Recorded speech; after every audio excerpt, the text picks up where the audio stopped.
Diyos maray na aldaw po sa nagabos mga tugang, ipadagos po niya to ang satuyang leksyon, igdi sa Introduction to Algebra in the Bicol Language. Ang satuya pong leksyon mo niyan, iyo ang pag-add nin mga polynomials. So, ang main rule po kan pag-add nin polynomials, iyo ini, only like terms can be added or subtracted. Ano pong gustong sabihin tagayan? Tanganing mas ma-visualize na po ining lesson on adding polynomials, magamit po kita kang inaabutang manipulatives. Ini po ang satuyang visualization kang 1 unit, ang sayang tamanyo, 1 unit by 1 unit. Ini mo po ang satuyang visualization kang x. Ang sayang lakbang da itaaram sa apudontang x units, pero ang sayang hibog, 1 unit. So ang sayang area, 1 times x, ang area po kaining yellow rectangle is x units.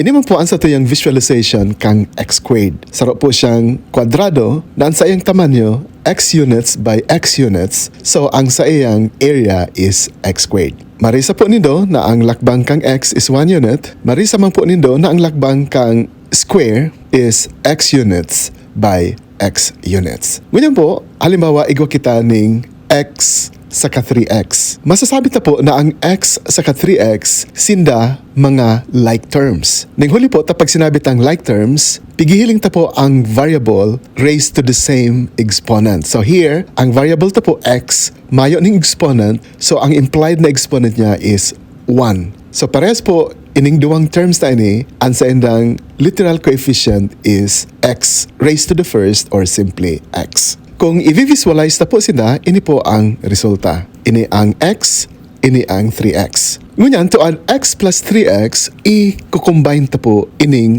apat na mga x's. So ang resulta po is 4x. Igwa na kitang saro, 2, 3, 4. Apat na mga x's, apat na mga variables na ang sa endang tamanyo parareho. So pwede ta sindang sararoon. So ano po ang narisan nindo? Pag iwakita ning x plus 3x, pareho sinda like terms. So ang gigibuhon, i-combine lang si 2. And ang pag-combine ka ito, equivalent sa pag-add kung ano man ang sa endang mga numerical coefficient. Ang numerical coefficient kang variable x is 1. Isipon po nido na igwang number 1 igdi. Saka ining number 3, so 1 plus 3 equals 4. Kukupyaon talang itong sa endang common variable.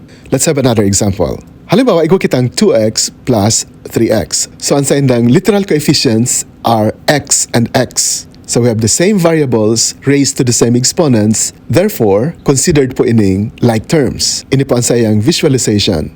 To add 2x plus 3x, i-combine talang po si 2. Ang resulting algebraic expression is 5x. Ninulit ta igwa ng 5x's po igdi. Kung mayo po ining mga visualization ta, hilingon nindo na parehas ang variables. Pag parehas, i-add lang ining 2 plus 3 to get 5 and then copy the common variable. Let's have another example. Halimbawa, igop po kita ng x squared plus 2x squared. So, hilingon ta po ang x squared saka ang x squared kang 2x squared. Pareho po sila. So, they are like terms. Ini po ang sendang visualization. So, sarong x squared, duwang x squared. When we add, ang result po is 3x squared. Saro, 2, 3. Kung mayo po ining satuyang visualization, may number 1 po igdi plus ining number 2. 1 plus 2 equals 3. And then copy x squared. Notice po na da itapig-add ang mga exponent. Pigkopyata lang po ining x squared. Tang gusto sabang po kayan, pig sararo ta ining tulong squares na ini. So igwa kitang tulong squares. So 3x squared means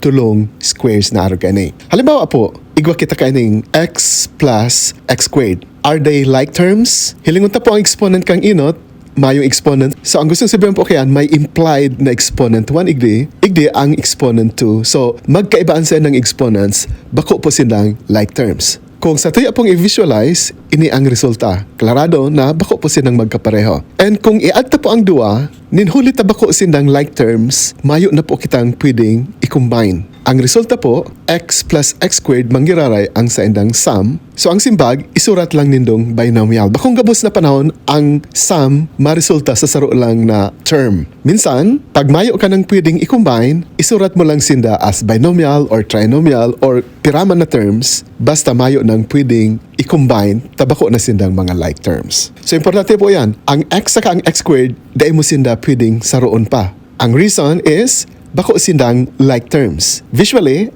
ini po ang x, ini ang x squared, talagang bako sindang magkapareho. So dahil na sinda pwedeng sararoon. Let's have another example. Halimbawa po, igwa kita ng x plus x squared plus 3x plus 2x squared. Ano po ang sum ninda? I-visualize na po. Iyan ang x, ini ang x squared, ini ang 3x, and ini ang 2x squared. So rin po dyan ang mga like terms. Ang mga like terms, ining x, saka ining 3x, pwede sindang i-combine. Ining x squared saka ining 2x squared, magkapareho man po, pwede ta sindang i-combine. So, ang rule po is only like terms can be added or subtracted. So, nga ni makuha po ang sum kang x plus x squared plus 3x plus 2x squared, remember na only like terms can be added or subtracted. So, kaya po pong i-grupo-grupo itong mga magkapareho or mga like terms. So, x and 3x are like terms, x squared and 2x squared are like terms, sinda lang po ang pwede tang i-add. So, sa wala po, sarong x sa katulong x's, ang resulta 4x. Sa tuo, sarong x squared sa kaduwang x squared, ang resulta tulong x squared.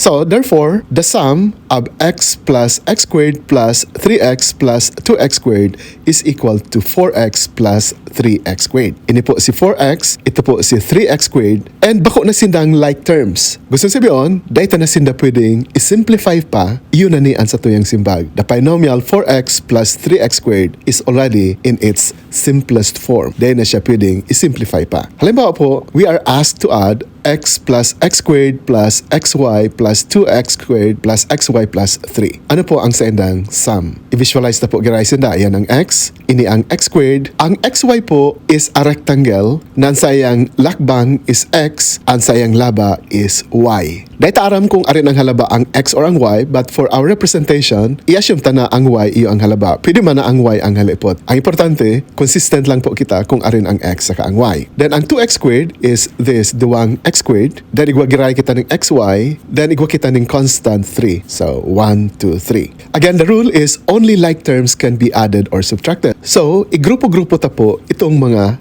like terms. Arin ang mga like terms.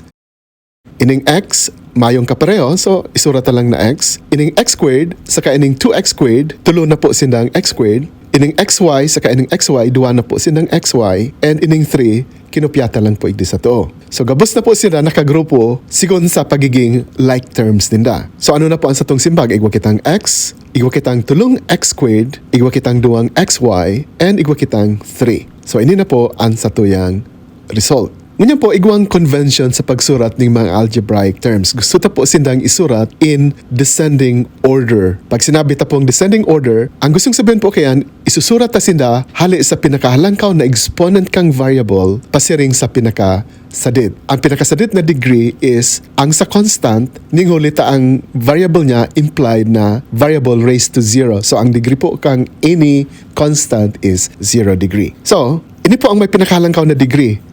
3x squared. So, siya ang isusurat ang inot. Then, igdi, x and y, ini x lang. So, isurat na po muna, ining xy, and then ining x, and then ining 3. So, nasa descending order of power na po sinda. And iyon na po ni ang satuyang preferred convention kang pagsurat nin mga polynomials.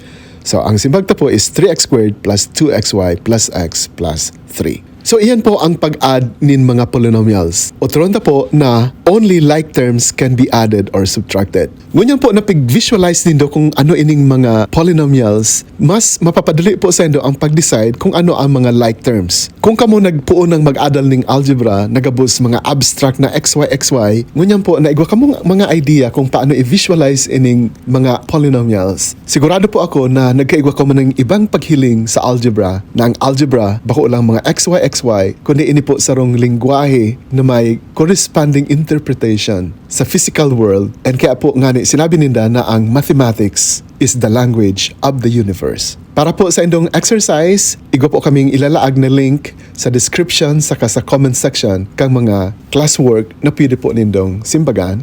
And then i-check po nindo sa answer key kung tama ang sa indong simbag. Magkarilingan po kita sa sunod na leksyon. Ini po si Lando Assistant, taga Calabanga.